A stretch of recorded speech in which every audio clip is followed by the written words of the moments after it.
भय क्रोधा मन्मया मामुपाश्रिता बहवो ज्ञान तपसा पूता मद्भावमागता। पहले भी जिनके राग भय और क्रोध सर्वथा चले गए हैं और जो मुझ में अनन्य प्रेम पूर्वक स्थित रहते हैं, ऐसे मेरे आश्रित रहने वाले बहुत से भक्त ज्ञान रूप तप से पवित्र होकर मेरे स्वरूप को प्राप्त हो चुके हैं। भगवान कृष्ण बड़ी अद्भुत बात बताए जा रहे हैं चौथे अध्याय में।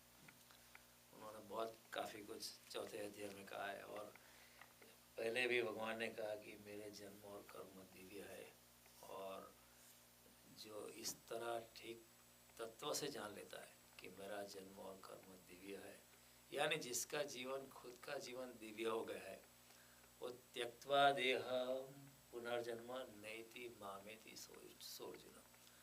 इस मृत्यु के पश्चात ये देह को छोड़ने के बाद दूसरा जन्म नहीं पाता है, मुझको ही प्राप्त हो जाता है। तो he has been giving guarantees, he has been giving assurances. पहले ही सेठ यदा यदा ही धर्मस्य ग्लानिर्भवति भारत अभ्युत्थानमधर्मस्य तदात्मानं सृजाम्यहं परित्राणाय साधूनां विनाशाय च दुष्कृतां धर्म संस्थापनार्थाय संभवामि युगे युगे। मैं हर युग में आता हूँ। और वैसे तो भगवान प्रगट ही है, लेकिन भगवान जब आते हैं तो हमारे जैसे जो सोए लोग हैं उनके लिए ही आना पड़ता है।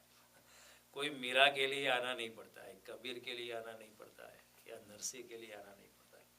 हम जो संसार की माया में इतने उलझ गए हैं, जो हमारा सच्चा स्वरूप भूल गए, और हम इतने अंधे हो गए कि हमारी अपनी आँख गवा दी, ऐसे लोगों के लिए भगवान को आना पड़ता है।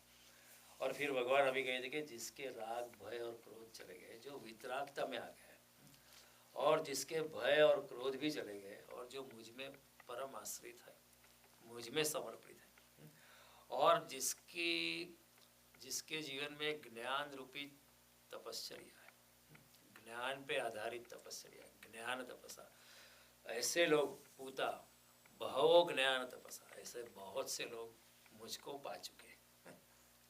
बहवो ज्ञान तपसा पूता मद भावम आगता। तो भगवान कहता है ऐसा नहीं कि कुछ लोग ही पाए, बहुत लोग पाए। It means he is inciting us to do it। तो कहते आप भी पा सकते हो, बहुत लोगों ने पा लिया। ऐसा नहीं कि एक के दुख के लोग पाए, बहुत लोगों ने पाया है मेरे स्वरूप को, तो आप भी पा सकते हो।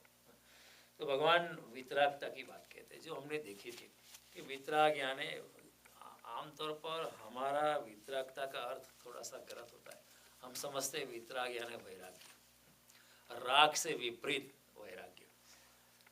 कोई धन के पीछे दीवाना था, फिर अब धन से उसको वैराग्य हो गया। बहुत धन मिल भी गया, लेकिन धन से बहुत दुख मिला, इसलिए अभी धन से वैराग्य हो गया। भगवान ये वैराग्य की बात नहीं कर रहे। भगवान कहते हैं वितरागता। वितरागता यानी जो अपनी स्थित प्रज्ञता में बैठा है, जो अपने साक्षी भाव में बैठा है, जो अपनी उपेक्षा में बैठा है। न सुख न दुख, न हानि न लाभ, न जीवन न मरण, न यश अपयश, न मान न हानि, न शुभ न अशुभ, न मोक्ष न बंधन। इस तरह जो अपने आप में बैठा है, जो तुरीय अवस्था में बैठा है, is sitting at the third point. ये बहुत आसान है कि अपने राग को विराग में बदल देना। कोई धन के पीछे दीवाना था, या कोई स्त्री के पीछे दीवाना था, स्त्री मिल भी गई, लेकिन अभी इतना दुखी हो गया कि स्त्री से अभी नफरत हो जाए। कई लोग हैं, कई स्त्रियां मैंने देखी, पुरुष के पीछे अपनी उम्र में दीवानी थी, लेकिन फिर पुरुष मिल भी गया, लेकिन इतना दुख पाया, अभी सभी पुरुष उसे धिक्कार करने लगती है। ये बहुत आसान है कि राग को विराग में बदल देना। इस जिसके प्रति हमारा लगाव होता है, उसके प्रति ही हमारा विरोध होता है। देखो, कोई हमारा दुश्मन कैसे बनता है? ऐसे ही दुश्मन कोई नहीं बनता। पहले मित्र था तभी दुश्मन बनता है। पहले मित्र होता है तभी ही दुश्मन बनता है। कोई स्ट्रेंजर या रास्ते से गुजरता है जिसके साथ हमारी कोई मित्रता नहीं, जैसे हेलो हाउ आर यू कहते हैं या जय श्री कृष्ण कहते हैं, उसके साथ कोई दुश्मनी नहीं होती। आपके थोड़ा गाली भी दे दो, आप यू विल इग्नोर। लेकिन कोई आपके बहुत निकट है, आपके बारे में सब कुछ जानता है, आपके साथ उठता है बैठता है, कभी कुछ हो जाता है वो अचानक दुश्मन हो जाता है। पहले राग था, अभी विराग हो गया। लेकिन बात वही कि भाई ये ना, अभी वो नेगेटिव फ्रेंडशिप है, अभी दुश्मनी जो है मित्रता में बदल गई है, और वही मित्रता फिर से दुश्मनी में परिवर्तित हो सकती है, उसमें कोई फर्क नहीं। जो स्त्री से भागता है, कहता है मैं तो बड़ा साधु हूँ, तो लेकिन उसका मन स्त्री में ही होता है, वो स्त्री से ही भागता है। संसारी जो है स्त्री के प्रति भागता है, द सो कॉल्ड साधु स्त्री से भागता है, लेकिन दोनों के बीच के केंद्र में स्त्री है। एक पीठ किए खड़ा है, एक मुंह किए खड़ा है, और कोई ज़्यादा फर्क नहीं है। कि एक बड़ा शिष्य था किसी गुरु का, और एक छोटा शिष्य था। एक नदी को उनको पार जाना था, और नदी में कुछ ज़्यादा पानी बह रहा था, तो एक युवती खड़ी थी किनारे पे। तो पहले वो बड़ा वाला शिष्य निकला, he was a senior guy, he was older guy also, about may be 50-55 और 60 ईयर्स ओल्ड। तो वहाँ एक युवती खड़ी थी, उन्होंने कहा कि आप तो मेरे पिताजी की उम्र के समान है, क्या मुझे आप मेरा हाथ थामेंगे, मुझे भी जाना है, मुझे बहुत डर लगता है, और मैं छोटी हूँ, नीची हूँ, और थोड़ा शरीर में आपके जितना बल नहीं मेरे पास, अब मेरा हाथ थामे, मुझे नदी के पार जाना है। उसने कहा नहीं, मैं स्त्री को हाथ नहीं लगाता हूँ, मैं भ्रष्ट हो जाऊँगा। वो चल दिया। पीछे युवान शिष्य आ रहा था, उसको जाके युवती ने बोला, वो युवान से, ठीक है कोई बात नहीं, मैं आपका हाथ थाम लिया। और बीच में पानी बहुत गहरा था, तो युवक ने कहा आप मेरे कंधे पे बैठ जाओ, उसमें क्या है। तो वो दोनों निकल गए। लेकिन वो जो आगे वाला जो बूढ़ा था, वो पीछे मुड़ मुड़ के देख रहा था, और मन में उसके काल्पनिक घोड़े चल रहे थे कि अभी ये युवती उसके कंधे पे बैठी है, क्या क्या हो रहा होगा, क्या नहीं हो रहा। People go into auto erotics. जब आपने ज़बरदस्ती की है तो फिर आपका मन और जोर से भागने लगता है। और फिर उसने युवान ने युवती को रख दिया, और दोनों साथ में चल दिए। तो युवक शिष्य था, उसने पूछा बूढ़े को, आप कुछ नाराज थे कि मैं गुरु को सब कुछ बता दूंगा, तुमने लड़की को कंधे पे बैठा दिया, ये तो तुम्हारे ब्रह्मचर्य का भंग हो गया। तो उसने कहा कि मुझे लगता है मैंने तो लड़की को किनारे पे छोड़ दिया, लेकिन अभी भी आप उसको कंधे पे बिठाए चल रहे हो। काल्पनिक जाल से, मानसिक दृष्टि से आप अभी भी युवती में आपका मन जुड़ा। मैं तो ये बात भूल ही गया हूँ। तो यो जो युवक था वो वितराग था मेरा, बूढ़ा वैराग्य में था, सिर्फ ऊपर ऊपर से भागना है। लेकिन मन वहाँ उलझा रहता है, ऊपर से जो जब। इसलिए कृष्ण कभी भी इंद्रिय दमन की बात नहीं करते, कृष्ण बात कहते हैं इंद्रिय निग्रह की।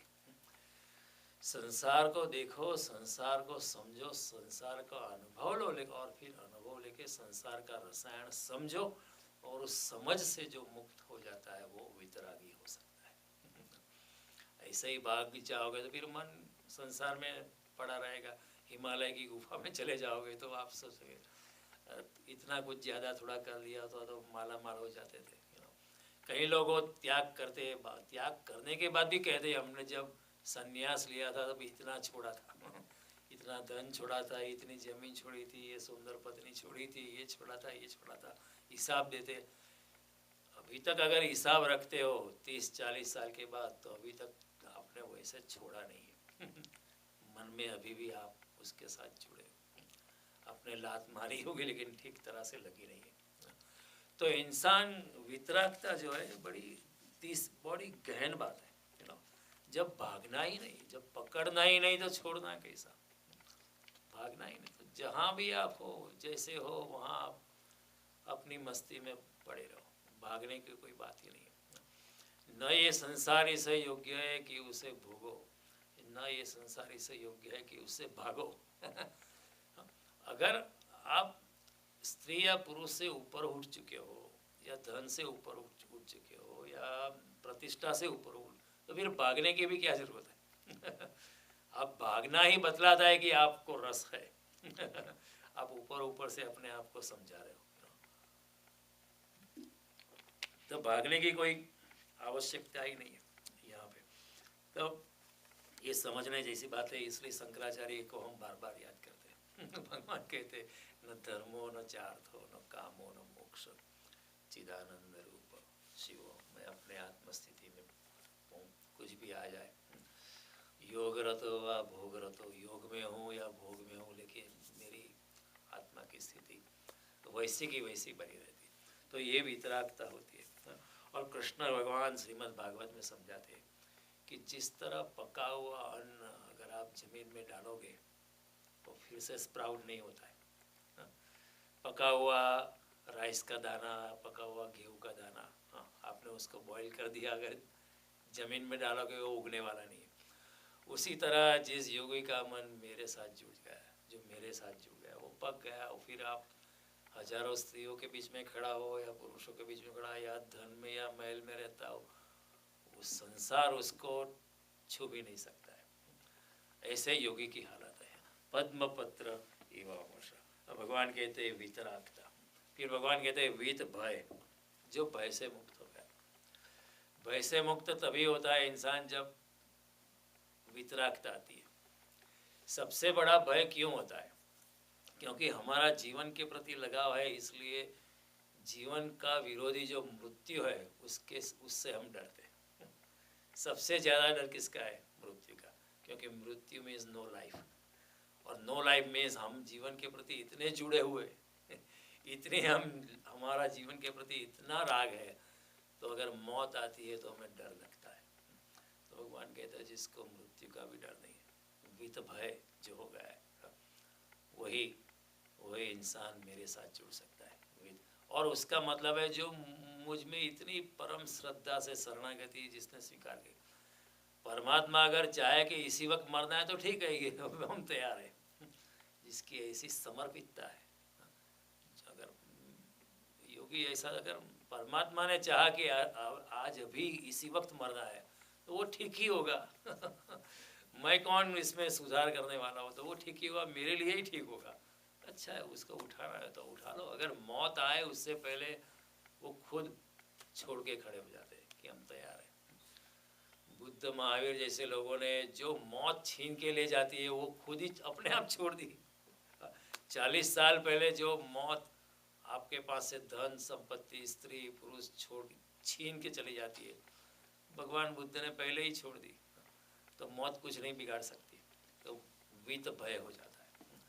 सोक्रेटिस को जहर देने वाले थे, तो कुछ टाइम होगा सुबह का कि इतने बजे जहर दे रहा था, तो वो जो जहर देने वाला था उसको भी अच्छा नहीं लगता था कि इस बेचारे को क्यों मार देते, just because you don't agree with his opinion.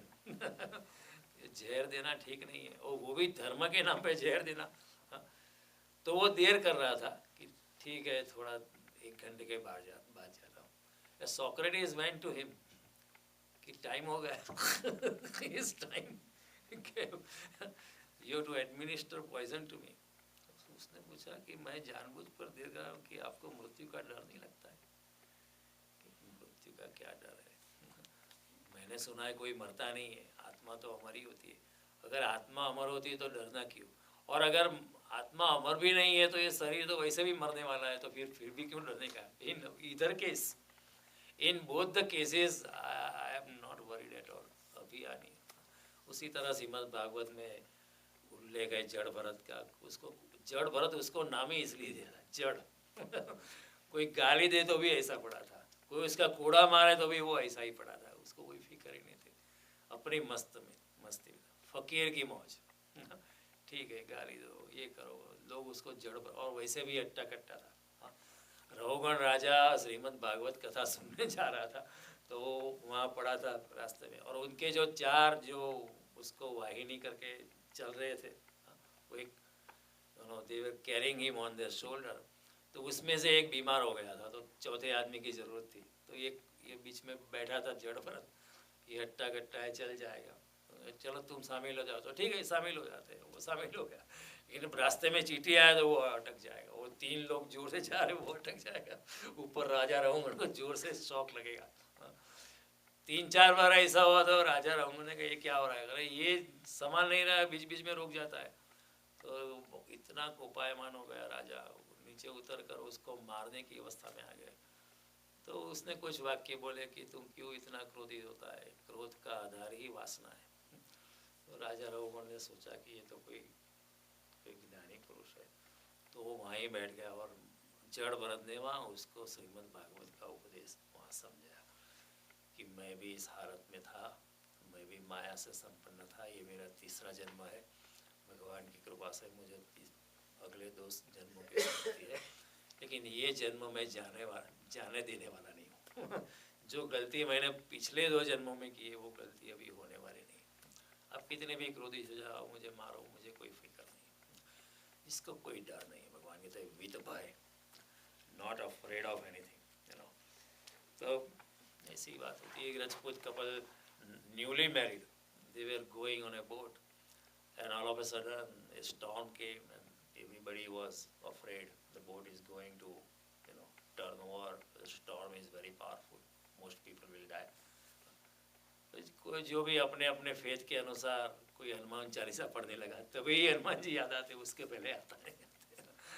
कोई ये करने लगा, ये कोई करने लगा, कोई अल्लाह को याद करने लगा। वो राजपूत ऐसा ही, he was wearing a smile। उसकी पत्नी ने पूछा आपको डर नहीं लगता है? तो उसने एक तलवार निकाली अपनी और पत्नी के गले पे रख दी। पत्नी भी मुस्कुराती रही, तो उसको पूछा पत्नी को, तुम्हें डर नहीं लगता है? तुम्हारे गले पे तलवार है।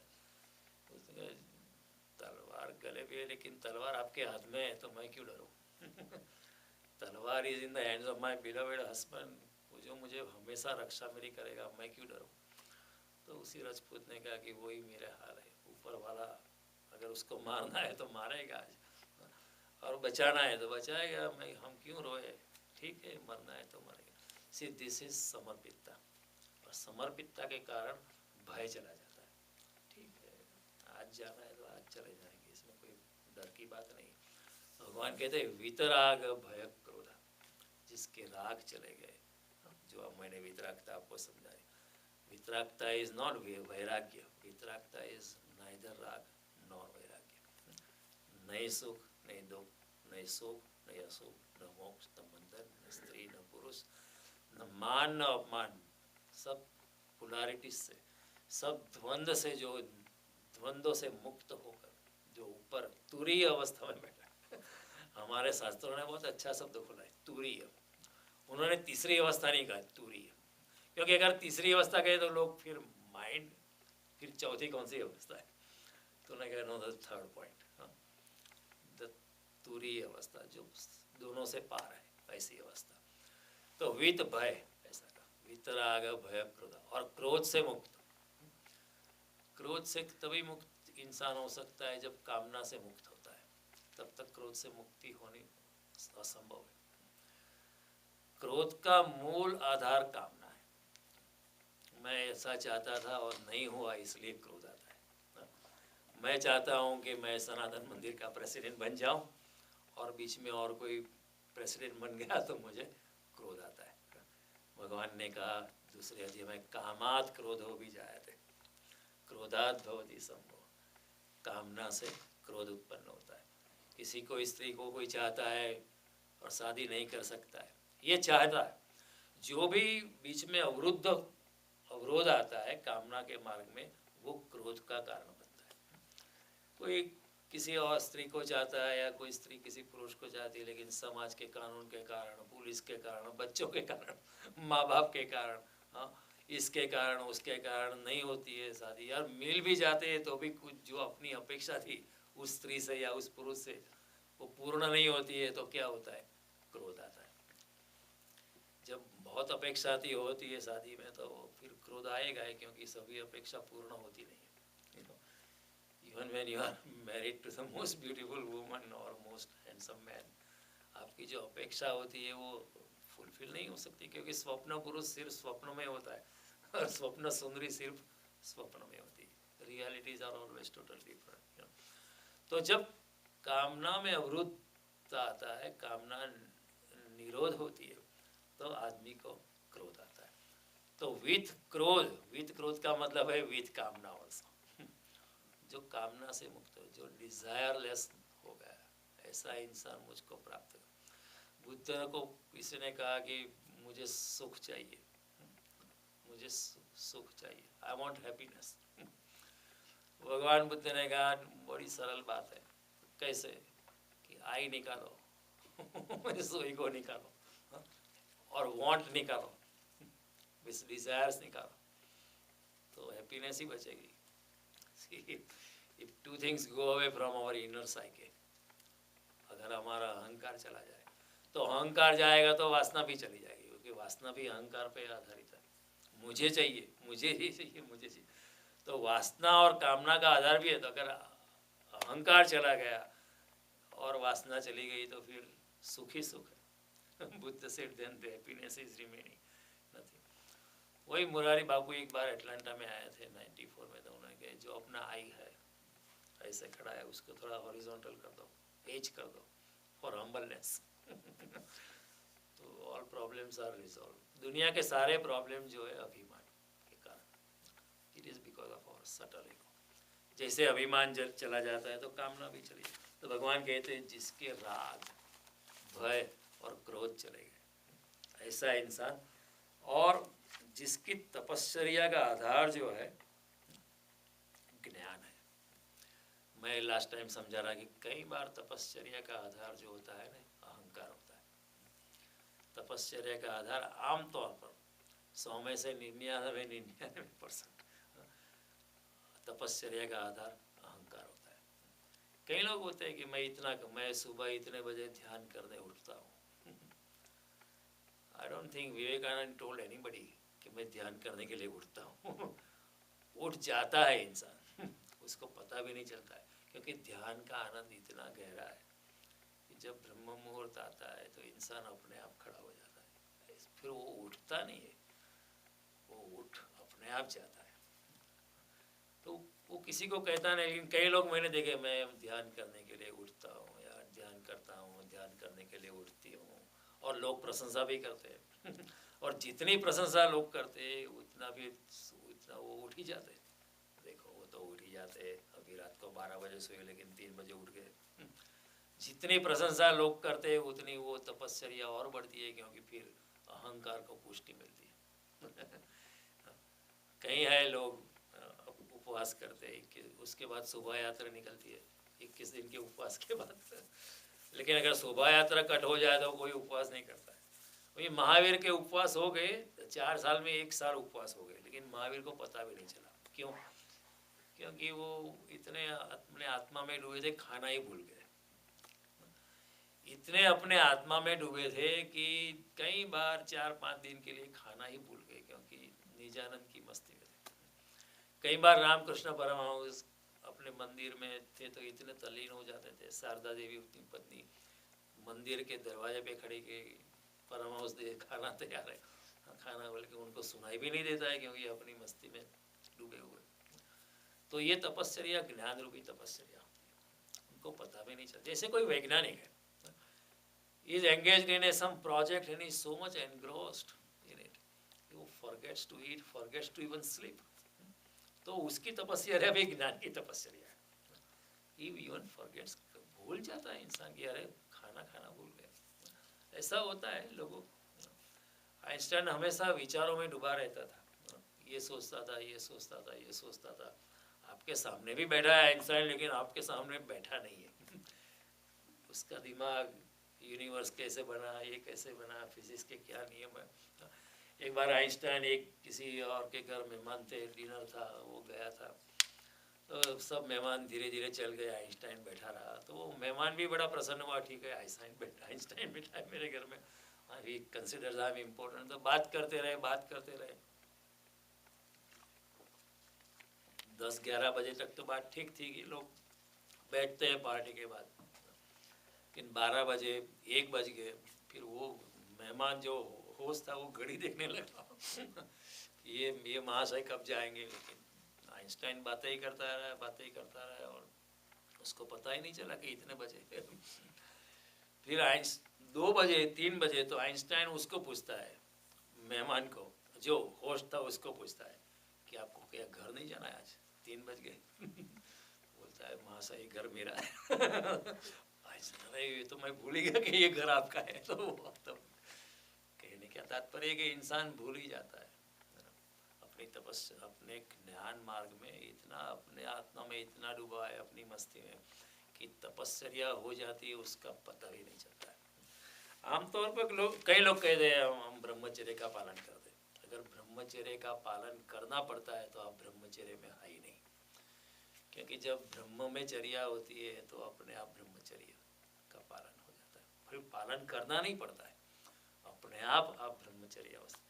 फिर कितनी भी सुंदर स्त्री या पुरुष गुजरे, आपको उसका कोई you are so totally situated inside, आप इतने ब्रह्म में रममाण हो कि आपको वो सेक्स ऑब्जेक्ट के प्रति आपको कोई काम वासना का उद्घोषणा ही नहीं होती है।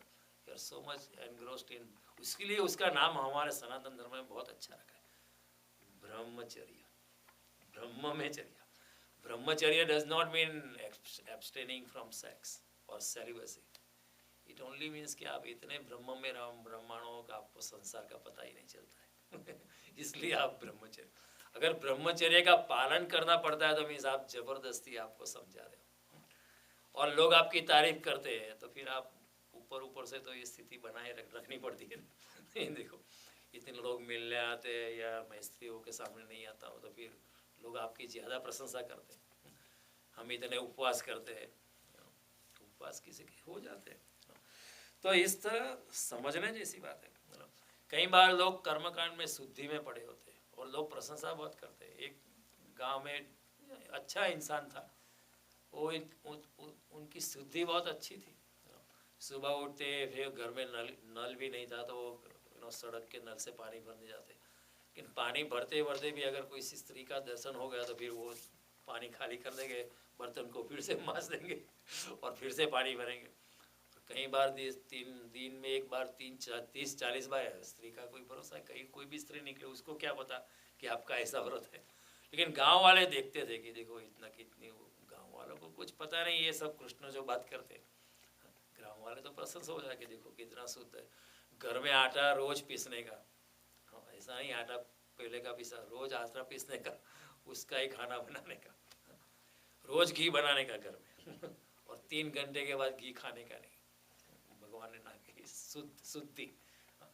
इतने उलझे जाते हैं तो फिर कोई आया उनके घर, आप इतने कई बार आपको कोई स्त्री निकल गई फिर आप 4 घंटा नलके के पड़े रहते हो, इतने फिर आप आटा पीसते हो या घी बनाते हो, खाना भी आप 1 घंटे में खा लेना और बाद में फिर खाना वो नहीं खाते हो, और गांव वाले आपसे प्रसन्न से प्रभावित है, आपको खाना भी देके जाते हैं, गेहूँ चावल देके जाते हैं और आपकी बड़ी इमेज है, लेकिन आप ये सब कर्मकांड में आप भगवान का ध्यान कब करते हो उसने कहा मैं भी सोचता हूँ कि मैं इसमें भगवान का ध्यान कर ही नहीं पाता हूँ, लेकिन अब इसमें से निकलूँ कैसे। कई बार होता है कोई स्त्री यहाँ देख भी ले, कोई दिख तो नहीं रहा, मैं निकल पड़ूँ, लेकिन फिर डर लगता है कि कोई देख लेगा तो फिर क्या होगा मेरी प्रतिष्ठा का।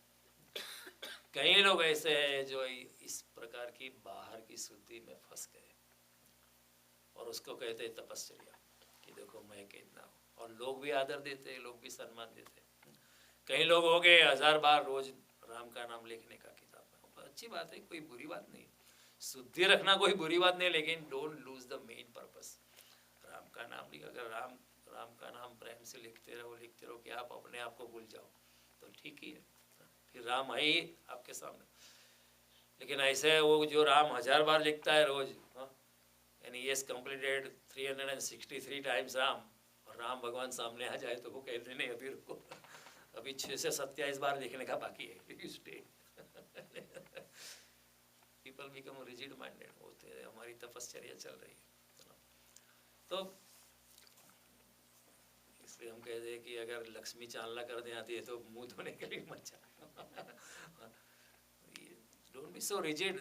अगर आपकी तपश्चर्या अहंकार पर आधारित है तो वो तपश्चर्या नहीं। कृष्ण ये कहते हैं, कृष्ण एक बहु ज्ञान तपस्या, जिसकी तपश्चर्या का आधार अपना आत्मज्ञान है, कि फिर तपश्चर्या हो जाती है उसको उसका पता भी नहीं चलता कि हो गया, खाना भी भूल गए रात को, ठीक है, परमात्मा की मस्ती में डूबे थे, भजन में डूबे थे, और फिर नींद आने लगे तो सो गए। अभी इसमें लोग कहेंगे अरे खाना भी नहीं खाया लेकिन उसके लिए तपस्या नहीं हो, क्योंकि वो ज्ञान में परमात्मा की शरणागति में इतना मस्त है कि कोई उसे परवाह नहीं। जैसे मीरा कही थी, कोई दिन भोजन, कोई दिन लाडू, कोई दिन फाकम फाका जी, कोई परवाह नहीं, मस्ती है। अगर फाकम फाका है तो कोई कहेगा अरे देखो कितनी तपस्या है, आज सिर्फ सिंह चने पे चला दिया पूरा दिन। लेकिन उनके लिए तपस्या का आधार जो है अहंकार नहीं है, अहंकार नहीं। कई लोग कहते हैं हम तो ओनियन और प्याज नहीं खाते, प्याज और लहसुन नहीं खाते। ओके ठीक है, आपको नहीं अच्छा लगता है मत खाओ, लेकिन ऐसा मत समझना कि अगर आप प्याज और ओनियन नहीं खाते तो आप दूसरे से ज़्यादा ऊपर है। कई लोगों को ये बड़ी इम्प्रेशन है कि देखो हम नहीं खाते, आप खाते, आप तुच्छ हो। ये इमेज भी मत बनाओ। कई लोग इंडिया में ओनियन गार्लिक नहीं खाते लेकिन रिश्वत खाते हैं बिल आराम से लसन डુંગળી ના लाज खावा મળે तैयार है। ये ऊपर से प्याज लाज रिश्वत खानी तो तैयार है। कोई जीवन में ऐसा कुछ है नहीं, कोई तपस्या नहीं लोग, लेकिन लोग ऐसे प्रोजेक्ट करते, देखो हम तो प्याज लहसुन हम नहीं खाते, हमारे जीवन में सात्विकता है। ऐसा कुछ नहीं। क्या खाते हो अच्छी बात है। अगर आपको नहीं खाना है, आपको पसंद नहीं लगता तो मत खाओ, लेकिन आपको पसंद है तो उसमें कोई बुराई भी नहीं है, आपके ऊपर निर्भर। अगर आप प्याज लहसुन खाने से अगर आपको ध्यान में बाधा पड़ती है तो मत खाओ, लेकिन आप फिर भी ध्यान में डूब सकते हो तो फिर इससे कोई प्रॉब्लम नहीं। ऐसे देखो ये जो कहते हैं लोग ये गार्लिक ओनियन मत खाओ कहने वाले जो सो कॉल्ड पंडित और सब, इफ़ यू लिसन टू चरक ऋषि, उसको हम ऋषि कहते हैं, जिसने आर्यभिषेक लिखा है, मैंने पढ़ा है। जब ओनियन की बात आती है तो चरक ऋषि 3 पन्ने लिखते हैं इन फेवर ऑफ ओनियन और 4 पन्ने गार्लिक के फेवर में कि आपको खाना चाहिए, और वो भी मात्रा में हो, फिर उसका अतिरेक भी मत करो वो भी उसकी मात्रा में खाना है, आपकी सेहत के लिए भी अच्छा है। लेकिन आप कोई खाता है तो इसके लिए वो तुच्छ है, ऐसा नहीं है। कोई नहीं खाता है वो इसलिए वो ऊपर है, ऐसा भी कुछ नहीं, आपकी प्रकृति पे आधारित है। तो ये जाल में मत फंसना, अपनी आत्मा की शुद्धि बनाए रखो। आप अगर शाकाहारी हैं तो अच्छी बात है, it's a good thing, but लेकिन ऐसा मत सोचना कि कोई अगर मांसाहारी है तो वो भगवान को कभी प्राप्त नहीं कर पाएगा, ऐसा भी मत सोचना।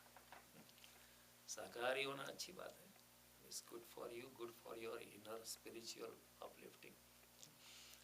लेकिन अगर कोई इस देश में पैदा हुआ है, उसकी माँ ने उसको मांस खिलाया जन्म से, हुई वो माँ से मुक्त नहीं हो सकता तो वो भगवान को नहीं पा सकता है, इसी भी मान्यता गलत होती ये भी गलत है। Jesus was enlightened, I think he was not a vegetarian. कई बार रामकृष्ण परमहंस बंगाल में जन्म लिया है, मच्छी तो लोग बंगाल में सभी लोग खाते, लेकिन फिर भी एनलाइटेंड मास्टर है रामकृष्ण। तो मैं नहीं कहता हूँ कि आप मांसाहार करो, शाकाहारी होना बहुत अच्छी चीज़ है, लेकिन ऐसा कभी मत सोचना कि जो मांसाहारी है वो तुम्हारे से घिरा हुआ है don't have that superiority complex. और शाकाहारी अच्छी चीज़ है, देखो other things being equal, vegetarians are less prone to 3 major diseases: heart disease, cancer and diabetes. It is scientifically proven thing. It was first established by London School of Medical Science, and later the same conclusion was established in the US कि ये आपकी सेहत के लिए अच्छा नहीं है। और anatomically speaking, if you examine, compare yourself, these are animals which nature has created as meat eating animal, they have to eat meat. शेर को आप शाकाहारी नहीं बना सकते हो, उसको तो खाना ही पड़ता है। कोई लायन को या कुत्ते को या बिल्ली को, they are made by nature to be meat eating animal. There are other kind of animals who are made by nature to be vegetarian. A horse, a hippopotamus, an elephant, a cow, they are made by nature, and nature has made them fit for eating a vegetarian diet. Then you compare yourself, where do you fall in that? If you examine the kind of teeth we have been given, the molar teeth, we are more close, made more by nature to be vegetarian than non-vegetarian. जैसे जो दांत होते हैं ना, वो जो कुत्ते को शेर को they been given to tear it apart, फाड़ने के लिए दांत। हमारे दांत जो है चबाने के लिए थे, चबाने के लिए थे, फाड़ने के लिए नहीं। आप ज़्यादा से ज़्यादा आप एप्पल खा सकते हो काट के दांतों से, किसी प्राणी को जिंदा नहीं खा सकते हो, इतनी इतनी इतनी दांतों में ऊर्जा नहीं। आपके if you see the saliva on your with in your mouth, they are more suitable for a vegetarian diet than a meat eating diet. If you examine the kind of digestive acids in your intestine, they are more suitable for a vegetarian diet than a, क्योंकि if you examine the digestive acids in the stomach of a lion or a dog or a cat or a crocodile, they are very strong. They can quickly digest non-vegetarian food. Whereas our stomach is made to, they are lighter in quality, lighter digestive acids, and they are more appropriate for having vegetarian diet. So anatomically speaking, and if you see the most vegetarian animal, if you see a dog or a cat, how do they drink liquid? They lap on it. उछाल उछाल के पानी पीते हैं। आप घोड़े को देखो, वो क्या करता है, वो सक करता है, he's sucking the battery खलास दिख रहा है, it's okay, don't worry. So he's sucking the water. They are drinking water by sucking. Elephant is drinking water by sucking. Cow is drinking water by sucking. Hippopotamus is drinking water by sucking. How are we drinking water? By sucking, not by lapping on it. Not by throwing air in the water and catching. The animals are so efficient. A cat, if you see, they quickly throw water in there and quickly take it. Not even one drop, but they are very efficient in drinking it. But so where do you fall? In the meat-eating kind or the non? You decide yourself. So anatomically speaking, a human being is more made to be, eating a vegetarian diet than a non-vegetarian diet. And economically speaking, there is a California Vegetarian Society. They conducted, if you use the same plot of land for raising animals and then cutting them for meat, and if you use the same plot of land for raising 3 crops in a year, the amount of crop you get is so much more than the meat you get out of using that plot of land, raising animal and killing them and raising and killing. He said the opportunity cost of 8 ounce of steak, 8 ounce of meat is 40 cups of grain. This is the equation. By using the same plot of land, you might have 8 ounce of meat. By using the same amount of land, you can have 40 cups of grain. Now 40 cups of grain can be lunch for 40 people. एक cup rice में કેટલો rice તમે ખાવાનો, એક cup ઘઉં જ્યારે 8 ounce મીટમાં તમારો breakfast બને. એટલે economically speaking it is better for mankind to be vegetarian. If everybody is on the vegetarian on the planet, we can easily feed, according to an estimate, 20 billion people easily. 20 આજે 7 billion માણસને ખવડાવવાનું જરા મુશ્કેલ પડે છે આફ્રિકામાં. If everybody is vegetarian, you can easily feed 20 billion people easily. This is a well-established research. Then vegetarian, if you see, in the meat cutting process, we are damaging the environment. When an animal is cut on a farm, right from the time the animal is cut, it requires refrigeration. Otherwise, it will start spoiling. Right?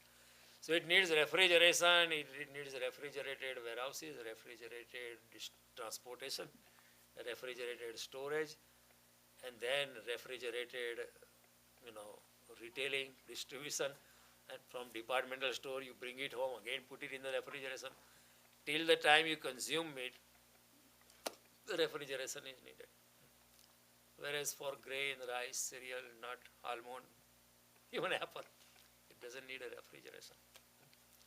So more refrigeration means more chlorofluorocarbon, CFC, going into the atmosphere. It means more damage to the ozone layer. think of this. There is more damage to the ozone layer because the meat has to be refrigerated. So from a environmental standpoint also, and look, when you are buying apple or grain, you can see it is good or bad. If you are buying meat, you don't know whether this meat is bad or good, what kind of animal it was, whether it had disease or not. A visual inspection will not tell you. Whereas for most of the vegetarian stuff, આ રીંગણું નથી સારું એ ખબર તો પડે પકડતા આપણી દેશી આપણી some Indian women will right away नहीं अच्छा नहीं मत लेना. By visual inspection you can say that this is good or this is bad, but for meat it is hard to say. So what do you want to do? And when an animal is cut, it knows it is being cut. It will, when the cows are being pushed for cutting, they know now the death is coming. So their body is releasing a toxic inside to minimize the pain. Supposing if we know that people will push us inside and they are going to behead us, cut us, our body will start releasing toxic poison. Then you are eating that kind of meat.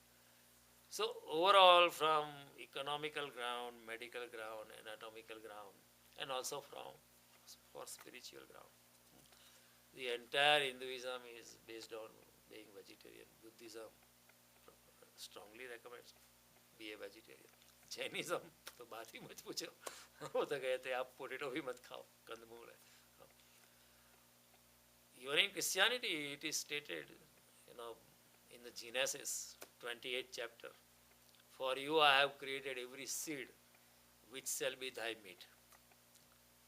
सब बादाम वगैरह बनाए मैंने आपके लिए, जो आपके लिए मीट है. आप किसी प्राणी की हत्या करने की जरूरत नहीं. और जब बाइबल कहता है thou shall not kill, लोग उसका इंटरप्रिटेशन क्या करते हैं कि you should not kill human being, but you are allowed to kill animals. But kill is a very generic term. If people who wrote Bible, if they had meant that you can kill animal but you can't kill human being, then they would have used thou shall not murder, because the word murder is for human being. Kill is a very general term. Even if you kill anything, even if you kill a human being, it's killing. Even if you kill a human being, well, you murdered him. It's a homicide. They did not use the word thou shall not murder. They used a broader word, thou shall not kill.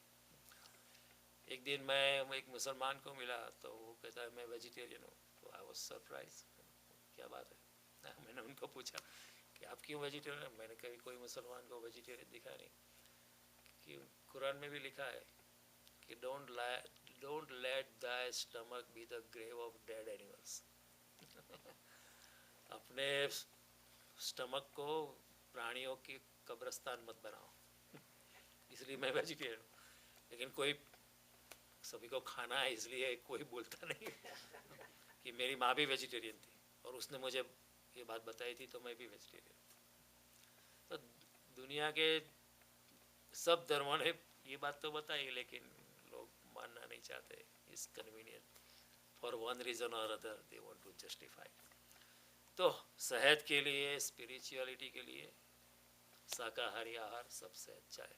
लेकिन अगर कोई शाकाहारी नहीं है तो ऐसा भी मत मानना कि वो भगवान को नहीं पा सकते. ये अभिमान मत रखो. कहने का तात्पर्य, मैं नहीं कहता हूँ कि आप मांसाहार चालू करो. आप शाकाहारी हो तो बहुत अच्छी बात है.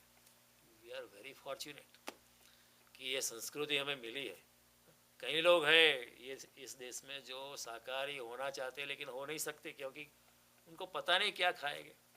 उनको पता नहीं कैसे खिचड़ी बनाए घर में, कैसे पात्रा का भजिया बनाए या अंडवा बनाए या सरस मसालेदार इतनी दाल बनाए या सब्जी बनाए या छोले भटूरे बनाए. उनको कोई पता नहीं क्या क्या बनाने का उनको, तो फिर वो क्या करें. तो कहने का तात्पर्य कि बहवो ज्ञान तपसा, ऐसा मत मानना अपने आप को ज़्यादा ऊपर मत मानना कि हम तो शाकाहारी है, हम ये नहीं खाते, हम ज़्यादा है. कई लोगों को मैंने इस हालत में देखा है, वो नहीं खाते, दूसरे को तुच्छ मानते. हम ब्राह्मण हैं, आप तो ऐसे ही गिरे लोग हैं. ये मानना ही अधर्म में जाना है. कभी भी ऐसा मत मानना. किसी को भी शूद्र मत मानना. अपने आप को बिल्कुल भगवान के चरणों में मानना. कृपा भगवान की सभी पे हो सकती है, ऐसी कोई बात नहीं। तो ज्ञान तपस्या coming back to Krishna's point, आपकी तपस्या का आधार जो है वो ज्ञान होना है। और ज्ञान की तपस्या है जिसकी पूरी शरणागति है, जिसका पूरा समर्पित भावना है, वो ज्ञान तपस्या में है।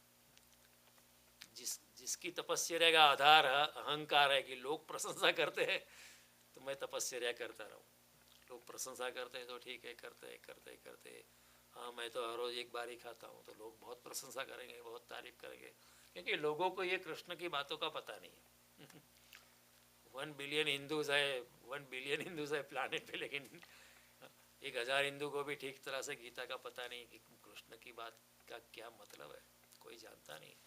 तो लोग तारीफ करेंगे, प्रशंसा करेंगे कि अरे कितना योगी है, कितना ये है, लेकिन कृष्ण के उसका कोई मतलब नहीं है। अपने आप को टॉर्चर मत करो, कृष्ण कहते हैं। ये तो अपने आप पर हिंसा हो जाती है, आत्महिंसा हो जाती है। भगवान कहते हैं आत्महिंसा मत करो। कहीं एक जमाना था, कहीं ईसाई वर्ग थे रसिया में जो कोड़े मारते थे अपने आप को, सुबह उठ के कोड़े खाते थे। फिर उन्होंने ऐसा लोग देखने भी आते थे कि कौन सा संत ज़्यादा कोड़ा खाता है, और जो संत ज़्यादा कोड़ा खाता है वो ज़्यादा संत है, ऐसी मान्यता। कोड़े खाने से तुम्हारे संत होने से क्या मतलब है? वो तो एक तरह की विकृति है, वो आत्महिंसा है एक तरह की। भगवान के ये कोई तपस्या नहीं, ये तो आप चूक गए, आप मुझे समझे ही नहीं। You not understood me at all. और कई लोग उपवास करते, वो अंदर से कोड़ा मारते अपने आप को। कोई 100 कोड़ा खाता है, 100 दिन का उपवास है, तो अंदर से कोड़ा जोर से मारता हो, ये तो ज़्यादा आत्महिंसा होती है। भगवान कहते हैं ये बात मत करो। युक्ताहार विहारस्य युक्त चिष्टस्य कर्मसु युक्त स्वप्नावबोधस्य योगो भवति दुःख। योग्य प्रमाण में आहार, योग्य प्रमाण में विहार, योग्य प्रमाण में निद्रा, योग्य प्रमाण में जागृति, इस तरह करने से आपकी योग साधना सरल बनेगी। योगो भवति दुःख, दुख रहित बनेगी। मत करो ये सब, करने की जरूरत नहीं। कृष्ण बड़े वैज्ञानिक है। Is very scientific. कोई भी फालतू बात उन्होंने की कि इस तरह का टीला कराओ या इस तरह का धोती पहनो, सुबह इतने बजे उठना ही है, उठना ही है, उठना है तो ठीक है, नहीं उठ पाए तो कोई इतना कोई I will not committed a big crime. Okay, ऐसी कोई बात नहीं, कोई गुनहगार नहीं कृष्ण की दृष्टि में। Everybody is welcome. अपि चेत सुदुराचारो भजते माम अनन्य भाग साधुरेव च मंतव्य सम्यक व्यवस्थित हो। सब पापी से भी पापी आदमी अगर मेरे रास्ते पे चलने लगे तो उसको आप साधु ही मानना। ये कृष्ण के वचन। तभी तो कोई वाल्मीकि लुटारा वाल्मीकि ऋषि बनता है ना। तभी कोई जेसल तोरल का प्रसंग बनता है। इस तरह सब बातें समझने जैसी है कि भगवान कहते हैं कि ठीक तरह समर्पितता से जिसकी तपस्या होती, अस्तित्व जहाँ ले जाए वहाँ कोई फरियाद नहीं, आनंद ही आनंद। जो भगवान ने चाहा वो ठीक है, इसमें मैं बीच में अपने आप को नहीं लाता हूँ। मैं अपनी टांग नहीं अड़ाता हूँ। जो उन्होंने समझा वो ठीक है और मैं आनंदित हूँ। और आज तक भगवान ने मेरे साथ कोई अन्याय किया नहीं, तो कल भी कैसे करेगा? हो नहीं सकता। भगवान के दरबार में न्याय ही न्याय है। हमारी ह्यूमन कोर्ट में there is no absolute justice, is not possible. Human court में अगर आप सच्चे भी हो तो भी जज का रूलिंग ऐसा आता है कई बार कि आप सोचेंगे कैसे उसने जजमेंट दिया है। क्यों उसको भी फिक्र होती है नहीं कि if is challenge many times they may demote him, यानी he gives a balanced in between judgement दे देते कई लोग, है ना। तो कहने का था, और भगवान कहते हैं पूता मद भाव मागते, ऐसे मनुष्य मेरे शरीर को पा लेते, मेरे स्वरूप को पा लेते। भगवान का शरीर यानी क्या? पूरा ब्रह्मांड जो है भगवान का शरीर है। पूरा जो ब्रह्मांड है, ब्रह्मांडों के ब्रह्मांड जो विस्तार है वो सभी परम शक्ति का ही विस्तार है। तो भागवत कहता है जो चारे बाजू इतने ब्रह्मांड आप देखते, इतनी बड़ी पृथ्वी देखते हो, परमात्मा का विराट शरीर है। चारों ओर ब्रह्म व्याप्त है, जड़ में भी है, चेतन में भी है। तो जो इस तरह इतना विगलित हो जाता है, इतना अपने आप को इतना बिखर जाता है, जो इतना अहंकार से मुक्त हो जाता है, इतना गलित हो जाता है, इतना शून्य हो जाता है कि वो चारों ओर ब्रह्म से एकमेक हो जाता है. See, we are not able to become oneness with the entire existence because I am keeping my identity separate. मैं अपने आप को अलग रखता हूँ, इसलिए चारों ओर जो ब्रह्म जो है, चारों ओर जो ब्रह्म का विस्तार है उसके साथ मैं मिल नहीं सकता, क्योंकि मैं अपने आप की दूसरी आइडेंटिटी बनाए रखता हूँ. लेकिन भगवान कहता है जो इतना गलित हो जाता है, इतना शून्य हो जाता है, जो इतना अहंकार शून्य हो जाता है कि वो अस्तित्व के साथ एक हो जाता है. फिर उसके लिए मैं और तू है ही नहीं. जब तू ही मैं है तो मैं और तू है ही नहीं. देयर इज नो हूँ और तू. मैं और सिर्फ चारों ओर जो विस्तार है वो परमात्मा का ही विस्तार है, और या मैं ही हूँ चारों ओर. तो स्वामी राम ने एक बार कहा मैं चाँद सितारों को चलाता हूँ. स्वामी राम मेड द स्टेटमेंट कि पूरा ब्रह्मांड मैं चलाता हूँ. पीपल थॉट अब तो एक गया. वैसे भी थोड़ा पागल था. People can not understand such people. They think ये तो is totally gone now, is a gone case. लेकिन उनकी बात बिल्कुल सही थी. वो इतने व्याप्त हो गए, अपने आप को इतना छोड़ दिया था. जिसने अपना शरीर का छोटा सा घर छोड़ दिया है वो पूरे ब्रह्मांड का वासी हो जाता है. पूरा ब्रह्मांड उसका शरीर हो जाता है, पूरा ब्रह्मांड उसका घर हो जाता है. तो फिर वो ब्रह्म स्वरूप हो जाता है. और जब ब्रह्म स्वरूप हो जाता है वो कह सकता है कि पूरा ब्रह्मांड मैं चलाता हूँ. But very hard to understand this kind of statement. तो भगवान कहते हैं जब मैं और तू का भेद गिर जाता है, व्हेन एवरीथिंग इज इंक्लूसिव, उसके मैं में तू भी इंक्लूसिव है, उसके तू में मैं इंक्लूसिव है, देन मैं और तू का भेद गिर जाता है. देयर इज नो मैं, देयर इज नो तू, एवरीथिंग इज ब्रह्म स्वरूप. तो भगवान कहते तो वो मेरे विराट स्वरूप को पूता मदभावा मांगता, वो मेरे शरीर को, मेरे स्वरूप को प्राप्त हो चुका है. चारों ओर वो अपने आप को, जो बाहर वृक्ष है उससे अपने आप को अलग नहीं मानता है. बाहर अगर कोई कुत्ता भी जा रहा है तो वो भी उसमें अपने ब्रह्म स्वरूप परमात्मा का दर्शन करता है. तो ऐसा महात्मा दुर्लभ होता है. भगवान कहते हैं वासुदेव सर्वमिति स महात्मा स दुर्लभ. जो चारों ओर वासुदेव का दर्शन कर पाता है, जड़ में भी चेतन में भी, ऐसा महात्मा बहुत दुर्लभ है इस पृथ्वी पर. लेकिन होते भगवान कहते हैं बहुत से लोग मुझको प्राप्त कर गए. पूता बहवो ज्ञान तपसा पूता मदभाव मांगता. ऐसे बहुत से ज्ञानी जन जो ज्ञान रूपी तपस्या में रहते वो मुझको प्राप्त हो चुके. मदभावम, मेरे स्वरूप को प्राप्त कर चुके.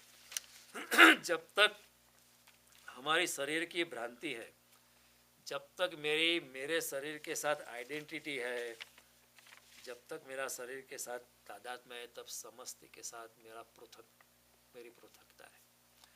As long as I am identified with my body, I am totally disconnected with the existence. And as the moment my own identification disappears with the body, then I am connected with the entire existence. See, this is the difference. जब तक मैं अपने आप को ये शरीर मानता हूँ, तब तक मैं पूरे समष्टि को अपना नहीं मान सकता, समष्टि के साथ जुड़ नहीं सकता.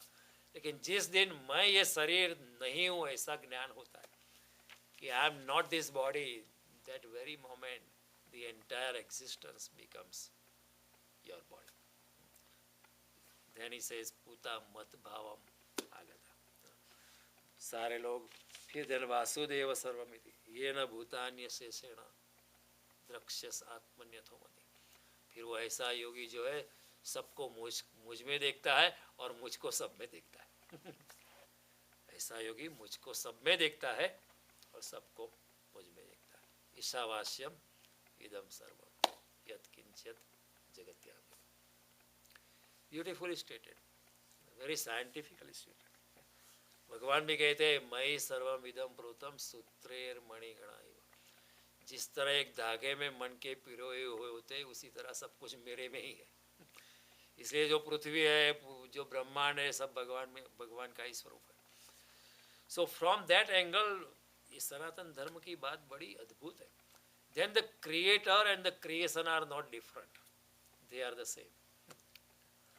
सी in most of the world religions, the so called religions, उसमें क्रिएटर है एंड क्रिएशन है। इन सनातन धर्म कृष्ण की गीता कहती है क्रिएशन भी भगवान का ही स्वरूप है, क्रिएटर तो स्वरूप है ही। क्रिएशन और क्रिएटर में कोई फर्क नहीं, दोनों एक ही है। जो भी दिखाई पड़ता है वो परमात्मा ही स्वरूप है, उसकी ही परम शक्ति का प्रादुर्भाव है, उसकी ही परम शक्ति का आविर्भाव है, उसकी ही परम शक्ति का मैनिफेस्टेशन है, और कुछ नहीं। ऐसा योगी जो जान लेता है, जो अपने आप को तोड़ता है, अपने आप को टूट गया है, जिसका अहंकार बिखर गया है, जिसके अपने शरीर के साथ आइडेंटिटी टूट गई है, ऐसा इंसान मेरे स्वरूप को पा लेता है, वो पूरे ब्रह्मांड में छा जाता है। वो गाइड पिक्चर आपने देखी होगी ना, उसमें अंत में क्या कहता है देवानंद, सिर्फ मैं, सिर्फ मैं, सिर्फ मैं, only I am there everywhere. And when he says सिर्फ मैं, means he is not talking as a human being. Such a yogi is talking as the supreme. चारों ओर मैं भी व्याप्त हूँ, जैसे कृष्ण कहते हैं चारों ओर मैं व्याप्त हूँ, तो योगी भी कहता है चारों ओर मैं भी व्याप्त हूँ, क्योंकि मैं भी ब्रह्म स्वरूप। This is very different. पूता मदभावम आगता, और वस्तुता जो है इन रियलिटी सभी कुछ अपना शरीर है, everything is our body. How, जिसके बिना हम नहीं रह सकते वो हमारा शरीर है। ये जैसे मेरा नाक है, ये सांस बंद हो जाए तो मैं नहीं रह सकता, तो ये मेरा नाक मेरा शरीर का भाग है। ये हवा मैं ले रहा हूँ, तो ये हवा भी मेरे शरीर का हिस्सा है, क्योंकि उसके बिना मैं रह नहीं सकता। तो हवा का लेयर जहाँ तक है 200 मील तक, तब तक मेरा शरीर का एक्सटेंशन है, क्योंकि हवा के बिना मैं नहीं रह सकता। वो सूर्य के बिना भी मैं नहीं रह सकता, मेरा शरीर मर जाएगा सूर्य के बिना, तो सूर्य भी मेरे शरीर का ही भाग है। वैसे मैं उसका भाग हूँ, वो मेरा भाग है, हम जुड़े हुए। एवरीथिंग इज अन्योन्याश्रित, डिपेंडेंट अपॉन वन अनदर। और वो सूर्य भी कई ब्रह्मांडों के दूसरे सूर्य के साथ जुड़ा हुआ है। So everything is connected, so I am not different from other thing. मेरा शरीर सभी शरीरों से जुड़ा हुआ है। इधर एक छोटा सा फूल भी खिलता है तो उसमें पूरे ब्रह्मांड का सहयोग है, उसके बिना वो फूल खिलता नहीं। एक छोटा सा घास का फूल भी खिलता है तो उसके अंदर पूरे ब्रह्मांड का सहयोग है, तभी खिलता है। So you are connected, we are not different. इस तरह जब ब्रह्मांड शरीर बन जाता है तभी अपने सच्चे स्वरूप की पहचान होती है। The greatest illusion mankind is that we are different from the other. That's the greatest illusion. We are not different, we are the same. ऊपर ऊपर से दिखता है वो अलग है, लेकिन the main fabric is the same. सुनी चैव स्वपाके च पंडिता समदर्शिना। कुत्ता या कुत्ते को खाने वाला चांडाल, उसमें सभी में परमात्मा है, ऐसा जो समदर्शी है ऐसा देखता है।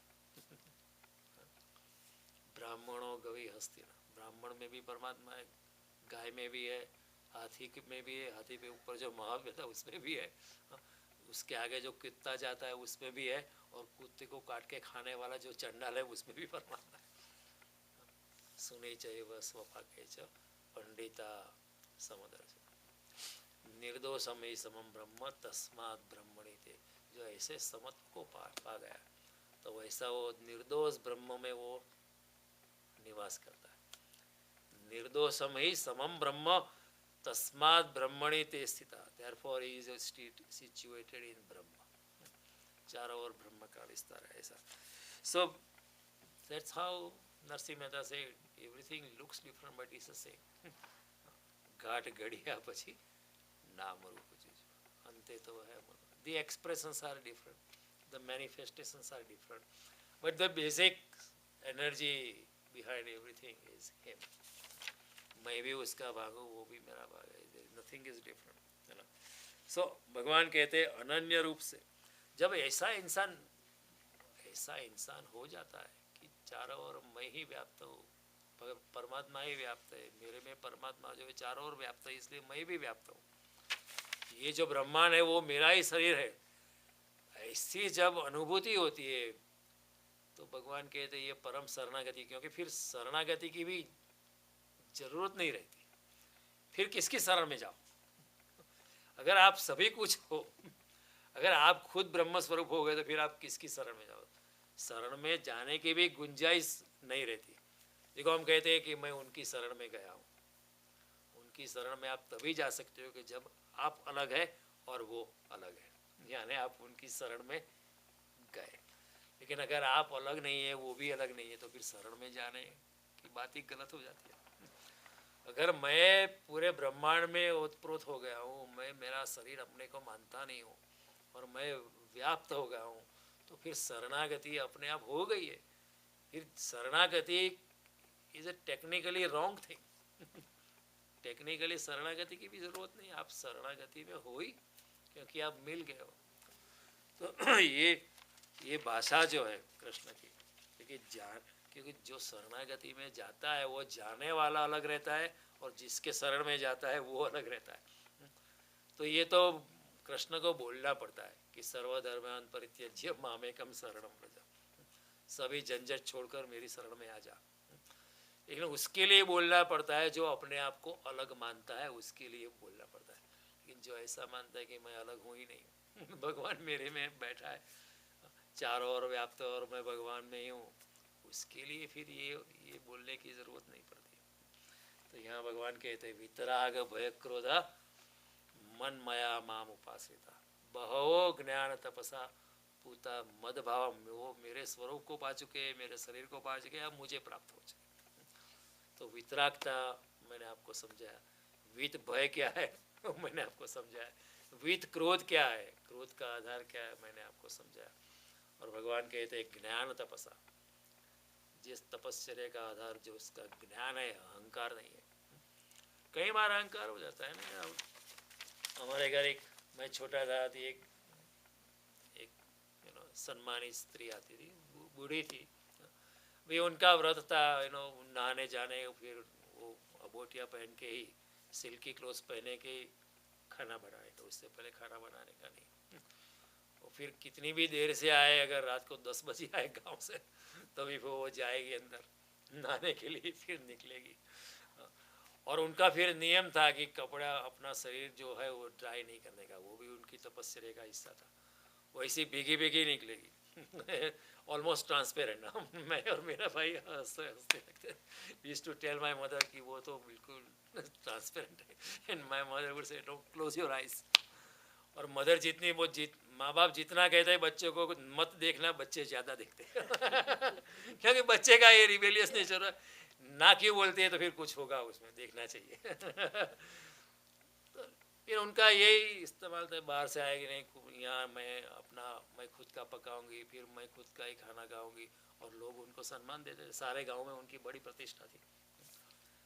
तो मेरी बहन थी, तो मेरे से बड़ी थी, तो उन्होंने कहा कि आप करते हो तो अच्छा है, लेकिन फिर आप ये सब मेरी माता पे भी इम्पोज करते हो, उसको भी ये करना है, उसको भी करना है, उसको भी रात को खाना बनाना है, आप अपना करो ठीक है, लेकिन मेरी माता को कोई तकलीफ दे रहे हो इसी स्पोक फॉर माय मदर, आपको करना है करो, आपके लिए सब सुविधा है, किचन आपके लिए, बाथरूम आपके लिए, जो करना है वो करो, लेकिन मेरी माता को क्यों प्रेशराइज करते हो, और जब भी आते हो घर में टेंशन हो जाता है तो उसने बोला, मेरी बहन को बोला चुप मर, आर्ग्यूमेंट करती है, शर्म नहीं आती तो मेरी बहन थोड़ी बोलने वाली थी, उसने कहा कि वहाँ जब आते हो तो नडिया स्टेशन पे गोटा खा के आते हो, और यहाँ इतना शो करते हो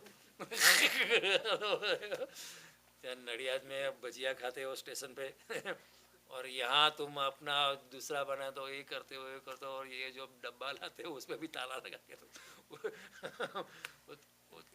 वो थापड़ा बंटा गोली वगैरह लेके आती थी, हमारे लिए ही लेके आती, वैसे अच्छी थी, तो she was not a bad woman. लेकिन कई लोगों को तपस्या का गलत सिद्धांत मन में हो जाता है, वो ताला मार देती थी, और फिर रोज ताला खोलने का, उसमें से एक एक बंटा गोली मुझे देने का, मेरे भाई को देने का, मेरी बहन को देना, एक थापड़ा गिन के उसको देने का, उसको फिर हमारे लिए था सब कुछ, फिर लॉक उसकी चाबी इधर उसके वो या छाड़ी ना छेड़ा वहाँ, साड़ी के छेड़े, अच्छी औरत थी, पूरी नहीं, लेकिन तपस्या की बात जो है वो ज्ञान तपस्या नहीं है।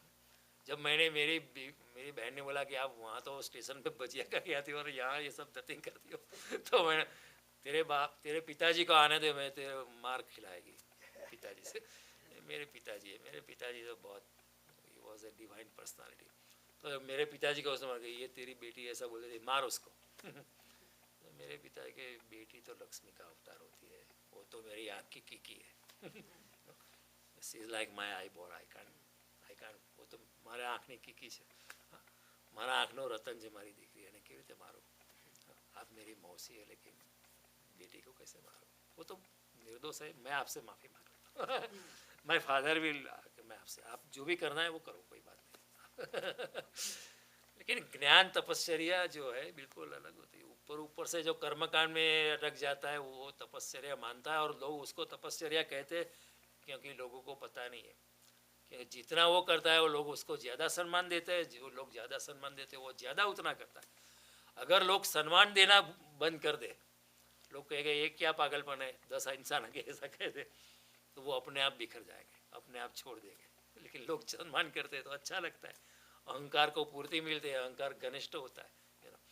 तो भगवान कृष्ण ने यहाँ बोला बहवो ज्ञान तपसा, बहुत अच्छी बात बताई, समझने जैसी बात है।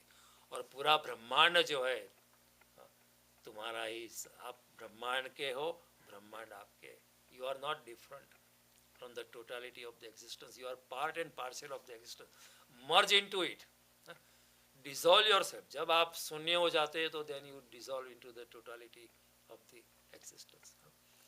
हैरत हैरत है सखी रिया कबीर हिराई, बूंद समानी समुद्र में शोकत हैरी जाए। मेरी पानी की बूंद समुद्र में मिल गई, अब उसको मैं कैसे अलग करूं, वो संभव नहीं है। अब वही अच्छा लगता है मुझे, मैं आओ मर्ज इनटू द टोटलिटी।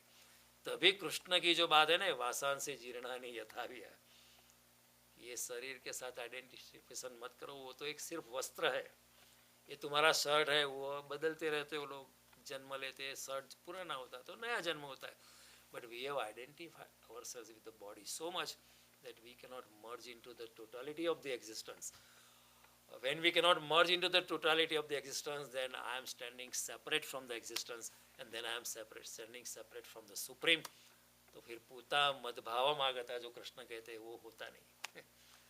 इंसान जब इतना अहंकार शून्य हो जाता है कि मैं पूरी पृथ्वी का, पूरे ब्रह्मांड का मैं एक हिस्सा हूँ, ऐसा सोच सोच के, ऐसी भावना रख रख के अपने अहंकार को मिटाने के बाद वो सारी समस्ती से मिल जाता है, और समस्ती से मिल जाता है तो भगवान को मिल जाता है, क्योंकि creator and creation are not different, they are one.